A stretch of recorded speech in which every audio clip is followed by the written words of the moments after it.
I'm here at the Lanesborough with Ben King and Joe Sturdy, who are two rising stars of the electric powerboat race scene. They've worked for four times Formula 1 champion Max Verstappen, Virgin Mogul Sir Richard Branson, and went on to become powerboat champions with Team Brady, owned by NFL icon and seven-time Super Bowl winner Tom Brady. Ben, Joe, it's a pleasure to meet you. How are you? Great, thank you. Yeah, pleasure to meet you too. Thank you very much for having us. Yeah, great to be here. Thanks, guys. So, you've obviously been friends a long time since you studied engineering at Oxford. What is it you like most about each other? Yeah, for me, it's Ben's approach to anything we do with a team. He doesn't cut corners. Every job is done properly, but also in even very serious situations, we can have a laugh about it and not take everything as serious as it potentially needs to be taken. And who's the joker and who's the serious one? I think it depends on the situation. So, I mean, to answer your previous question about, what is it that we like most about each other or working with each other, Joe has an incredible way of sort of looking at a task and knowing how we can tackle it and do it very efficiently. And I think we often find a good way of balancing each other out. As Joe said, I like to make sure a job is done properly, but the flip side of that is sometimes you can go too far. I can be a bit of a perfectionist. So Joe is somebody that can see a way to getting a good job done without having to go 100%. And I think there's times where sometimes that flips and that reverses as well. And really, I think both of us play the joker and the serious one, depending on the situation, depending on the subject. It's easy, I think, when it's not quite your area of expertise, and therefore you don't have quite as much responsibility to have a sort of a higher level view, and therefore add a bit of humour in if it's needed to lift the mood. So I'm probably usually the person to add a little bit of humour into the performance review meetings, and you're usually the person to add more humour into more of the sort of commercial marketing type stuff. But yeah, I think it works both ways. It's a good summary. I think Ben has creativity that I often don't have, but then I can see whether that creativity can be turned into something we can actually do or not. Yeah. And what drives you both, would you say? For me, it's just constant improvement in all areas. That's what I'm striving for day to day. Be it with the team that we're creating, we're constantly trying to bring in new experience to the team and build a stronger unit, but then also with a boat. Every race we want to be a little bit faster, and that is really motivating for me. Yeah, I think for me, without sort of sounding too cliche, but success basically, just wanting to achieve. If you have an idea and you set out to try and do it as well as you can, and hopefully with a good level of success. So working in sport and working in motorsport, whether you're successful or not, whether you've achieved or won is quite easy to measure. So that's quite an equally satisfying and frustrating aspect of the sport, because it's very difficult to win. There's in our sport in E1 there's 9 teams. So if all things equal, you have a 1 in 9 chance of winning a race, which is actually pretty low. Compare that to football or tennis or whatever. It's 1 in 2 or maybe slightly below. So yeah, it's hard to win. But when you do win, it's really really rewarding, very satisfying, and just the feeling of, like we had a few times last year, of standing on top of the podium and the whole team being together and celebrating, and it's just a great feeling. The team aspect as well, just everybody working towards the same goal, there's nothing else like it in you can't compare sport to anything else really. And I think with motorsport especially, everybody's role is critical, isn't it? So especially in a team of this size, where sort of 10% of the trackside team that Formula One teams take to races. So it means that everybody has to be performing at their best to get the win. And obviously, what inspired you, Jay, to enter into Formula One in the first place? Formula One in the first place, I grew up with motorsport, and I also was pretty good at maths and science, and that led me down an engineering path. I actually wanted to be an architect originally, designing houses, but then realised that I should probably be designing racing cars instead. I was much more passionate about those than houses. So I just set my sights on the top of the motorsport ladder and worked towards Formula One. Got a foot in the door halfway through university, did a student placement at Force India, and progressed from there and ended up spending 10 years in the sport. And obviously you worked with Max Verstappen. I mean, what was that like, working with Max and winning 2 championships together? It was amazing. It was actually 3 drivers' championships, 2 constructors. But, okay. Yeah, three of his drivers' championships I was there for, and yeah, it's amazing. He is next level, and working for a team like Red Bull it opened my eyes to how things can be done at the very highest level. There's no hiding at the top of F1, and yes, working with so many amazing people all together in one place from so many different backgrounds was really great. Max, his just ability to extract everything out of a car that may not be the best on that weekend is remarkable. And Ben, you obviously worked for my old school alumni, an old stoic called Sir Richard Branson, and the Envision Formula E racing team. Can you tell us what that was like? It was incredible. It was actually the Virgin racing team when I was there, and then they were bought out by Envision, which is now the team. Amazing. Very similar to E1 at the time. Formula E, when I joined the team, was in its 2nd season. So very much in its infancy. It was very much causing a stir both in motorsport and in the automotive world.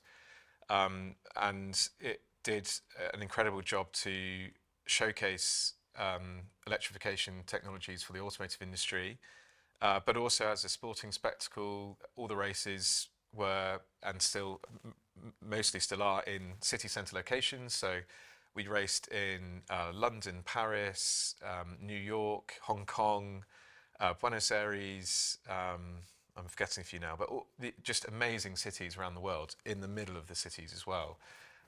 So such a cool experience, and I was lucky enough to meet Richard Branson a few times, and he's a very sort of inspiring person, and had a great way of just making sure that everybody really, he's all about having fun but doing a great job at the same time, and that is exactly the same approach that I think Tom has as well. So I think it's probably a trait of incredibly successful people, of making sure that you're enjoying what you're doing, but you're making sure that you're also doing it really well at the same time. So yeah, it was a great experience. And who are your racing heroes? When I was a kid, my racing hero, I used to love McLaren. So I loved Mika Hakkinen and David Coulthard. And Damon Hill as well, obviously, when he was racing. So yeah, the British drivers mainly, but Mika Hakkinen I thought was awesome.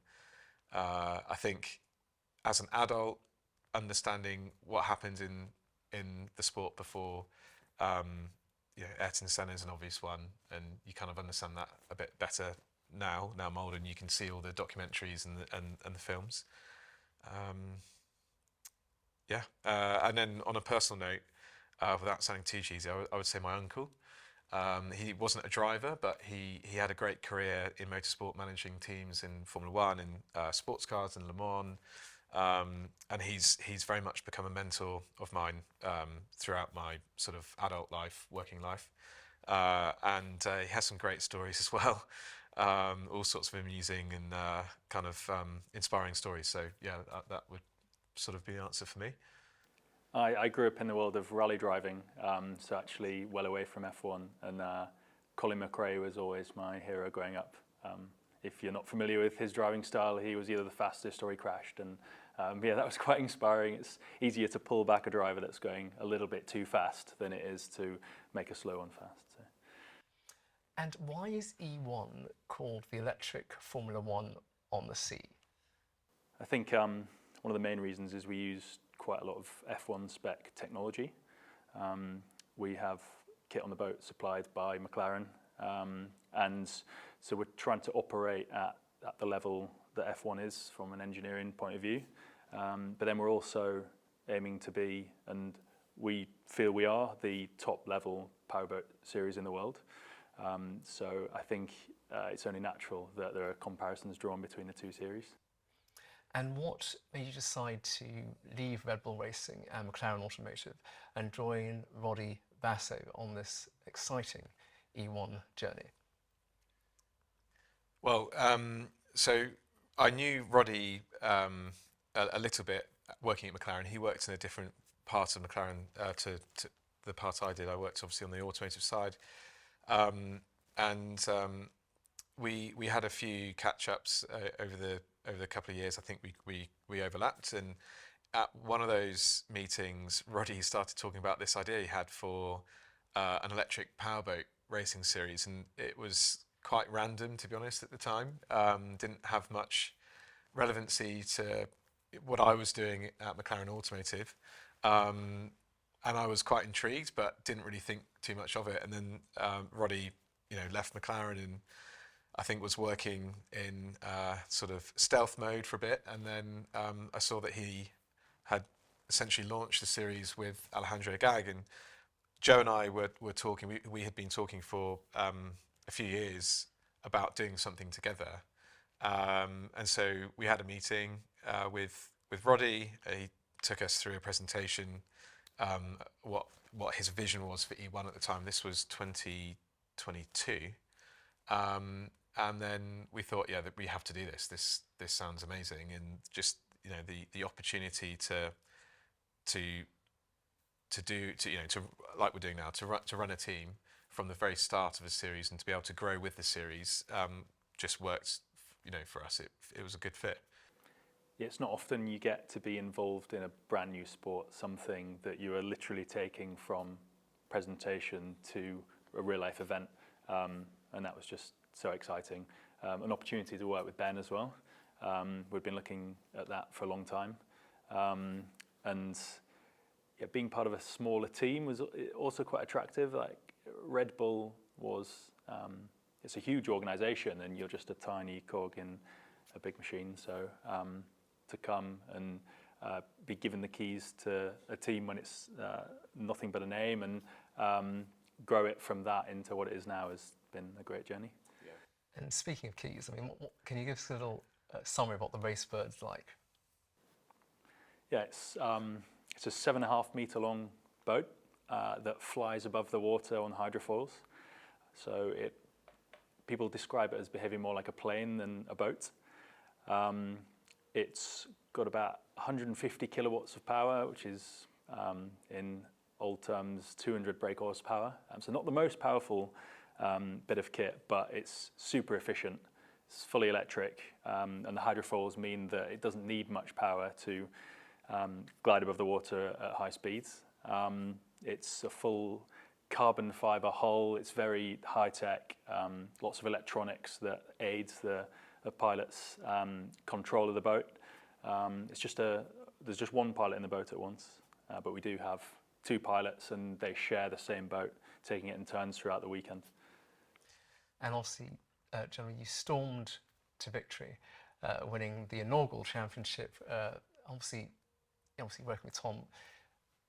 What was that? What did that feel like? What is it like working with Tom? There was definitely a sense of expectation, wasn't there, from the start? I wouldn't say pressure, but expectation.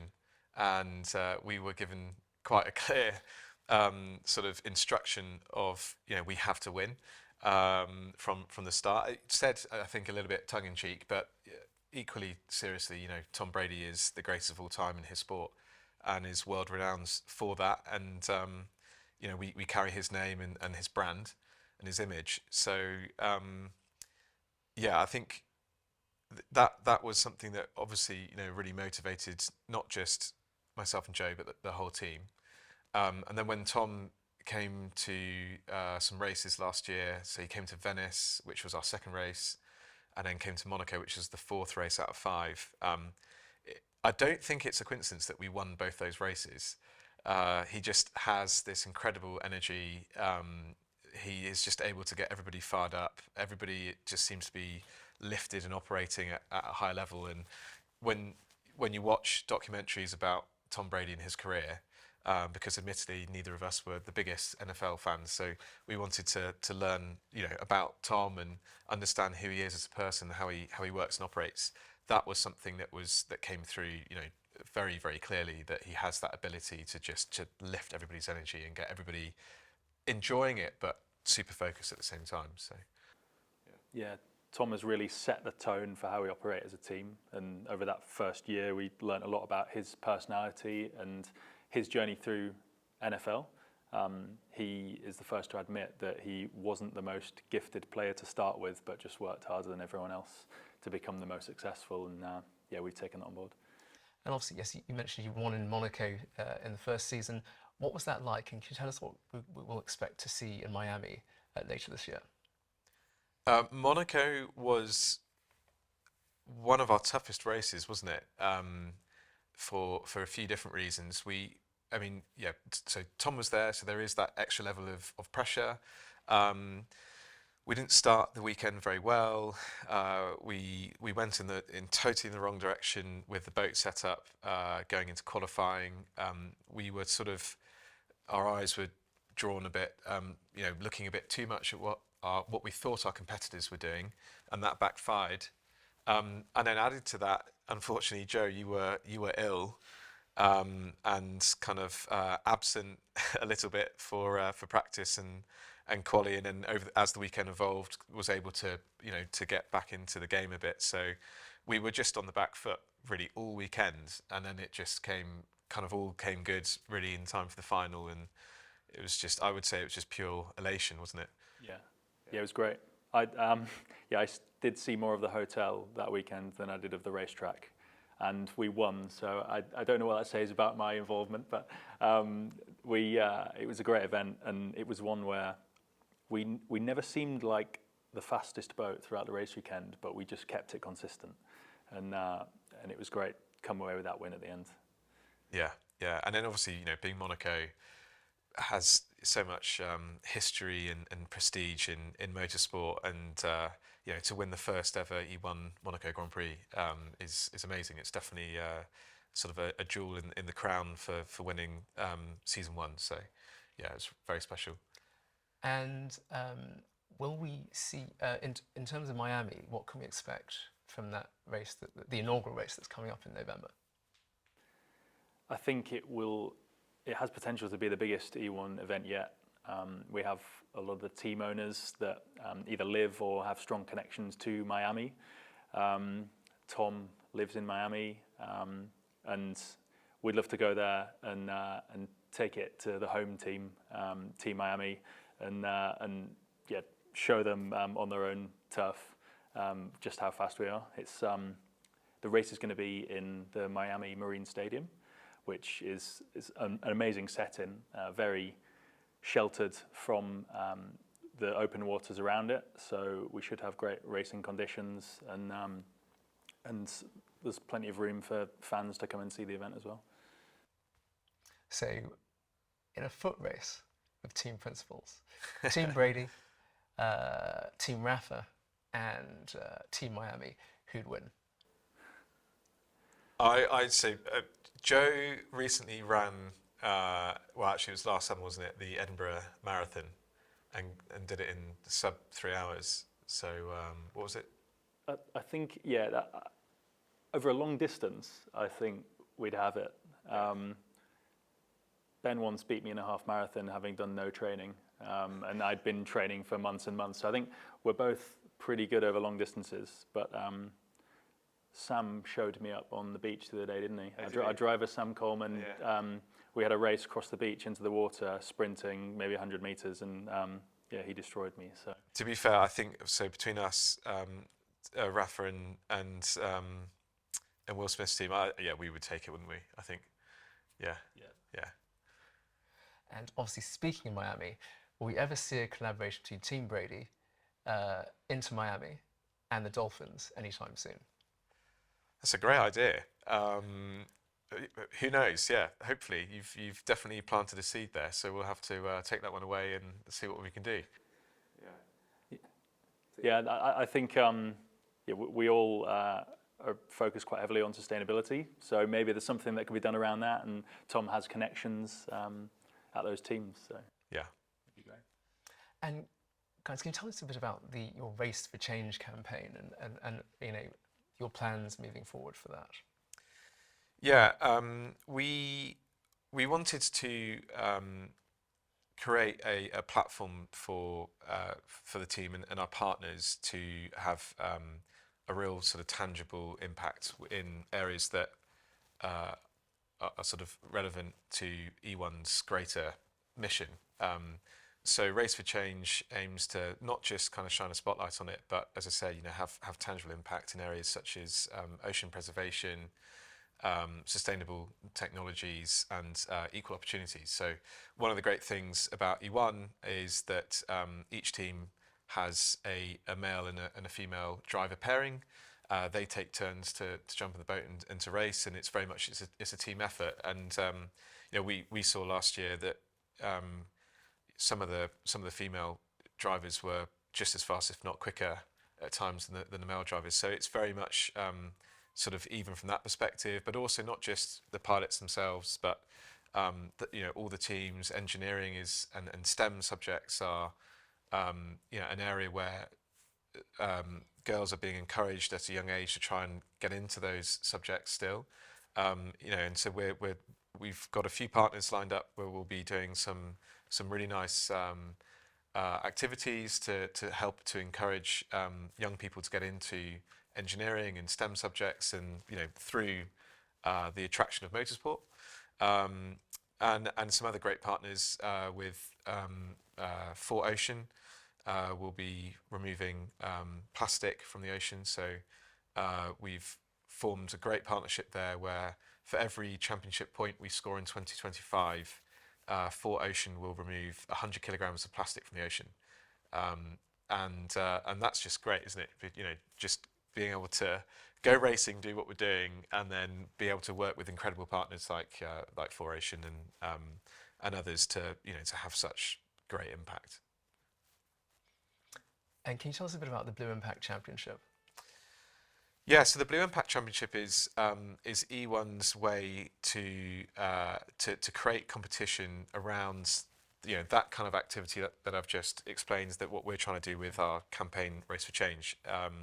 So it is a competition between the teams as to who has, I guess, the best activities in sustainability.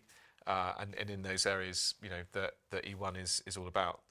So it's the first year that the series are running the Blue Impact Championship. So we don't quite know exactly how it's going to pan out, but as ever, we're gunning for the top. So hopefully we'll achieve that at the end of the year.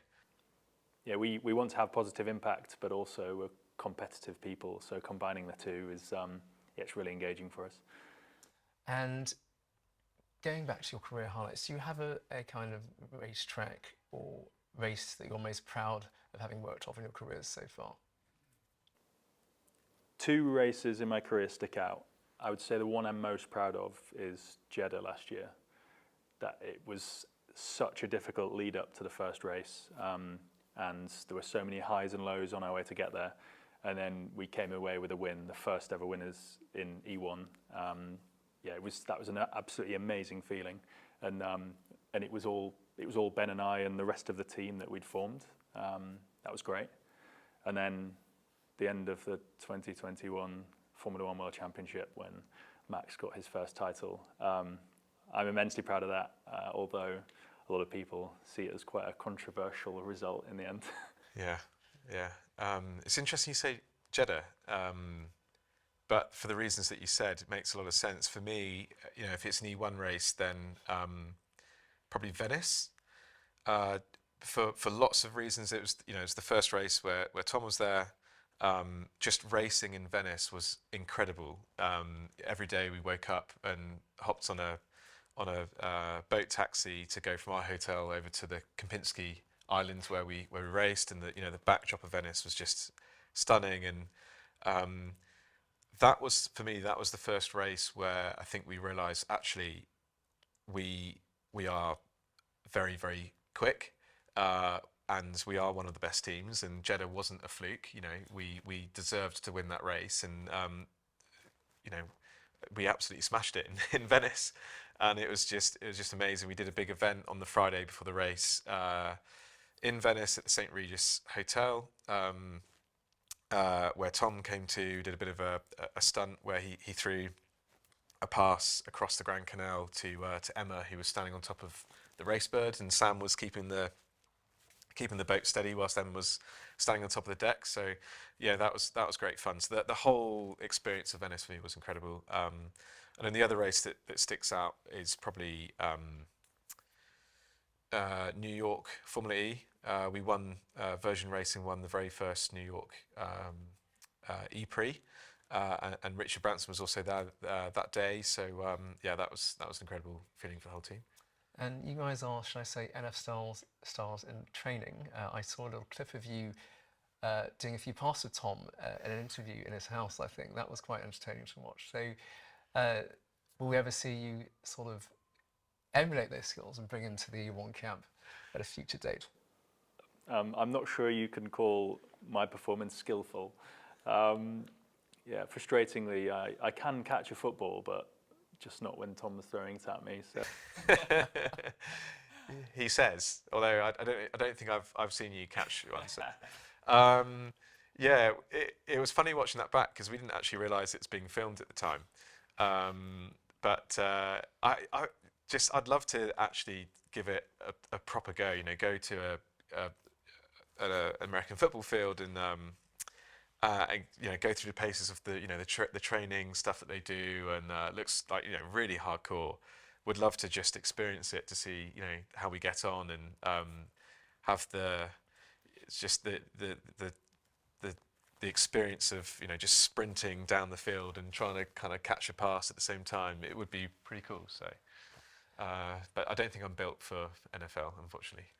No, I mean, I did an event here, I think, when the Giants and the Dolphins first came to London, which is quite entertaining. I've never seen 20 stone men stand outside a nightclub. And literally, they're the most polite people. They're much politer than our certain sports we have here. We won't name any. Yeah, no, I think, guys, moving on to sort of pre-race rituals, do you think you'll add the kind of catch with Tom into as a team thing, or will you do something different? We carry an NFL ball with us, with a good luck message from Tom to the pilots. That comes with us every race. I think that's the only real ritual we have. I try and take a very nerdy engineering approach to my pre-race activities. We have a set schedule, and no rituals as such. We do have a bit of I wouldn't say it's a ritual, but a kind of a team sort of tradition, if you like. So and this started in Jeddah last year. We were there for. I know what you're going to say. Yeah, we were there for a very long time. So we were there for 3 and a bit weeks with pre-season testing. It was the first time that we were able to sort of operate the boats ourselves and everything. So a huge amount of preparation, but there was also a lot of downtime as well. So kind of just twiddling our thumbs in the hotel some days. We stayed in a very nice hotel and had a sauna. And because we have Emma, our driver, Emma Kymäläinen from Finland, and also one of our mechanics, Mickey, is from Finland as well. And so quite quickly we've just found ourselves having like full team debriefs in the sauna at the end of a long day after testing or something, and we've just carried that all the way through. So we were then finding ourselves purposefully booking hotels and Airbnbs and things at each location that would have a sauna. And actually, some of the best ideas that we've come up with as a team have come out from a sauna session. So yeah, that probably is the one kind of traditional ritual, that we have as a team. And what music track is played for to get your game face on for race day? It's again a bit of a boring answer. There isn't really one particular track, is there? I'm trying to think. There is a track that we sometimes play if we catch someone maybe chilling out a bit more than they should. There's a song called Chaise Long by Wet Leg, and that gets played if we find someone maybe just having a little sit down when they shouldn't be. Yeah. And if you could pick 3 F1 drivers to join your team in E1, who would you pick and why? 3 F1 drivers to join the team. I think Max Verstappen has got to be the first choice. Although I think Sam would be a bit annoyed because Max would probably want to take over driving duties. I don't know. You choose the next one. So if we're talking about drivers that would drive the boat for us, in E1 having a very light pilot is quite an advantage. So maybe we'll take Yuki as well as Max. They know each other well. Third one. I mean, personally, I'm a big Charles Leclerc fan. I think over one lap he is probably the fastest on the grid, even faster than Max potentially. Obviously from Monaco, so some nice links there. So who knows? Maybe he's rapid on water as he is on land. So yeah. And will we see Carlos Sainz Jr. from Williams with you and Tom at a race anytime soon? It'd be great. It'd be great to be reunited with him. I've crossed paths with him a couple of times throughout my F1 career, and he played golf with Tom at the Miami Grand Prix. So, yeah, maybe there's an invite floating around for him. And I know you've mentioned a few races, but we might touch this. Do you have a favourite race, E1 race, that stands out for you? Which is your favourite one of the season, or is there one you're looking forward to? I mean, Miami is the one I think everybody is looking forward to the most at the end of the season. We went to Doha this season for round 2. That was a new location for season 2. That was incredible racing. We were racing around the Pearl in Doha, and that was just unbelievable, wasn't it? Even just the boats being electric, they don't make a huge amount of noise, but they do have quite a distinctive sounds to them. And 4 or 5 boats racing, to the line for the start of the race and going around the Pearl, and just the sound echoing off the buildings either side. It was incredible. It was really, really, really cool. Yeah. Yeah, when we got into E1, that's the type of racing I imagined, being really close into the fans. And in Doha, we were racing 10 meters away from boats parked up in the marina, but we don't really create much wake. So that's possible, and we've talked in the past about maybe bringing the racing inside the walls of Monaco Harbour, and although that's not possible just yet, hopefully in the future we can have more race locations like that. And do you have a future race location that's not on the grid yet that you'd like to race at in the world?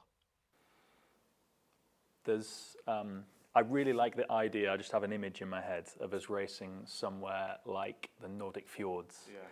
There's obviously a lot of considerations you have to take into account when you're planning a race location, and in that one it would be that you'd be taking a lot of infrastructure and people to a wilderness essentially. So we'd have to make sure that we had the right kind of impact on that place. But yes, somewhere sort of in the wild, I think it would be great. That would be cool. I think to pick a sort of a city destination, obvious one, but New York would be incredible. To add to Miami over in the US, and to race on the Hudson would be very special. So that backdrop would be incredible as well. So yeah. So maybe you could collaborate with the New York Giants or the Jets, is it? in New York? Yeah, absolutely. I went to see the Jets actually back in 2017, 2018. So yeah, it'd be good to do something with them. Yeah, I mean, it's just that city is just incredible, and also just I think Americans as people, their culture, they absolutely love sport. They are the best fans in the world, and obviously, we're very lucky to be an American team with with Tom as the face of the team, and with that we have a huge number of American fans, as you can imagine. And just their enthusiasm is great, and it does help to fire us up. And we do see everybody on social media and the messages that we get, and it's just great to see. So just more of that, I think, would be amazing. Yeah. And coming back to the F1 current season, who do you think are the top three to win the F1 championship this year? It's a fairly straightforward answer for me. He's currently winning the championship, but Piastri, because of his pace, but also how level-headed he is, and maybe the guidance he's getting from Mark Webber as well is helping a lot. Yeah, he's definitely favourite in my eyes, but Norris continuously shows that he's as fast, if not faster. So if he irons out some of the mistakes he's making, then he'll be right up there as well. Yeah, I'd agree with that. And I mean, obvious one, but yeah, Max, if he can get the car.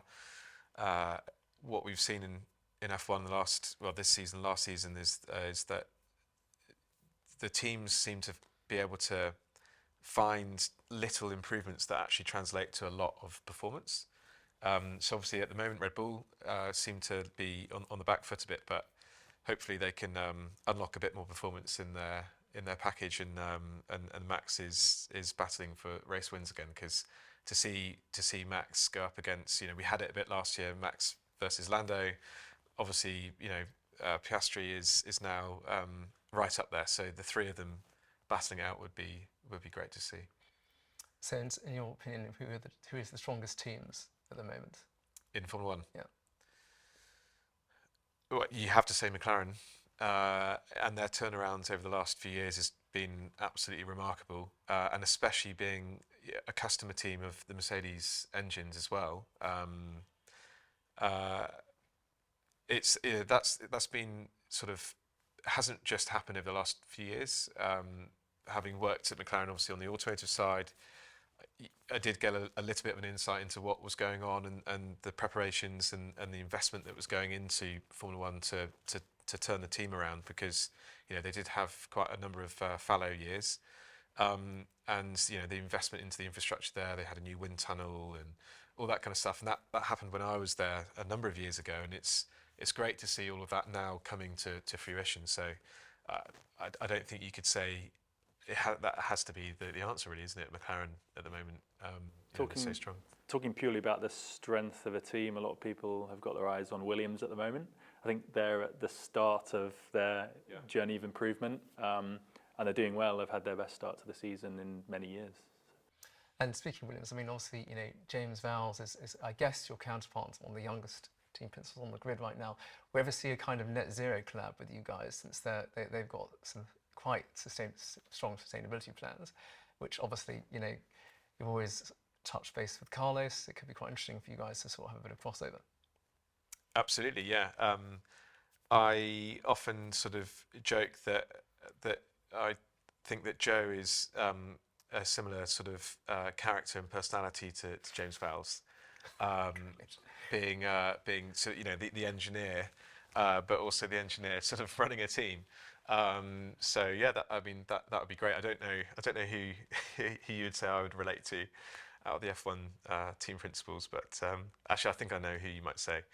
But anyway, yeah, a collab with Williams would be great, and they do some fantastic activations away from the racetrack. So yeah, who knows? Watch this space. And with Cadillac coming in next year, any US collabs? I mean, you guys, I'm sure you've had tons of people knocking at the door once they sort of join the grid. Yeah, it's really exciting to see a new team coming into F1, and we've built a team from scratch. They're doing a similar thing. So I think there's a lot that we can learn from someone doing a similar thing to what we have, but in a sport like Formula One. So we'll have our eyes on them very closely, and as you say, with the US links, maybe there is something that can be done there. And what does being a part of Team Brady mean to you? I think Joe summarised it really well earlier. It's about just constantly moving forwards, constantly improving, but doing it together as a team. And we just had 2 days in the south of Wales. We visited Sam Coleman, our driver, where he lives in Saundersfoot. Emma flew over from Finland, and the four of us went over there and had a bit of a kind of a 2-day off-site where we did some performance meetings. We're looking ahead to the next few races, reviewing the last couple of races, and also managed to have quite a bit of fun as well. But just the feeling of being able to work through something as a team. If there's something that's not quite going to plan, not quite working for us, and just deep diving together and trying to find the solution, and then finding that solution and implementing it, and the results then coming off the back of that is such a great feeling. So that's, for me, that's what I would say. Yeah, it's working hard to win. We don't take anything for granted, and we often talk about our no stone unturned approach to problem solving and our racing. So that's what it's about for me. And thoughts on Louis Rogez, team principal of Team Rafa and Rafa Nadal? So Louis a great character at Team Rafa. I think he has a lot of similarities to the two of us. He sort of more so on the engineering side with Joe. I think you guys have a few little chats over the course of a race weekend, and it's interesting to see how each team operates. Each team operates differently, has different structures, different setups, not just in terms of the team principals and who's leading the teams, but also how they've structured the rest of the team underneath them. So it's always interesting to see how people operate. But so far this season are doing an incredible job. They are absolutely rapid, and we are doing everything that we can to make sure that we beat them. Yeah, they have a slightly different approach to us. They have a lot of previous powerboating experience in their team. So they sometimes take a slightly more old school approach to the racing, but they do the basics really very well. We learn a lot from watching them. We try not to focus on other teams too much, but we have different approaches, and you can see that they have slightly different strengths to us. And when we have meetings between the teams, they're often campaigning for slightly different things than we are, but it's great. It's fierce competition, but it's also friendly as well. Louis is a great guy, as Ben said. And in a RaceBird race-off, who would win, Rafa or Tom? I put my money on Tom. I put my money on Tom. I think Tom is at a disadvantage. He weighs a lot more than Rafa does. He's much taller. But I think he would win because we'd be guiding him to the win. Yeah. He's a big motorsport fan as well. One of the reasons why he got involved with E1. He loves Formula One. He goes to the races as much as he can, and he was also in Le Mans last year and has links to the Jota team at Le Mans. So I think he would be able to pick it up very quickly. Also, one of the sort of really quite special things to see, sort of having been fortunate enough to spend some time with Tom at the races, is that he's such a detail guy, and he wants to know everything. And so he's always asking us, really, really super detailed questions about, the boat setup and how the drivers are controlling the boat, and the race strategy. So yeah, I think that would pay dividends in a race off with Rafa. And if you could describe yourselves in 3 words or a sentence, what would they be and why? I think my personality changes minute by minute, but I try to be open-minded and humble, but in practice, I feel like I am quite methodical with the way that I approach management of the team and the engineering side of things. I would say sort of, determined and ambitious, and whilst trying to sort of keep my feet on the ground, and hopefully very personable and and friendly. And one of the things that we wanted with the team, with hiring all the guys and girls that work for us, is to create an atmosphere of a bit of a family atmosphere.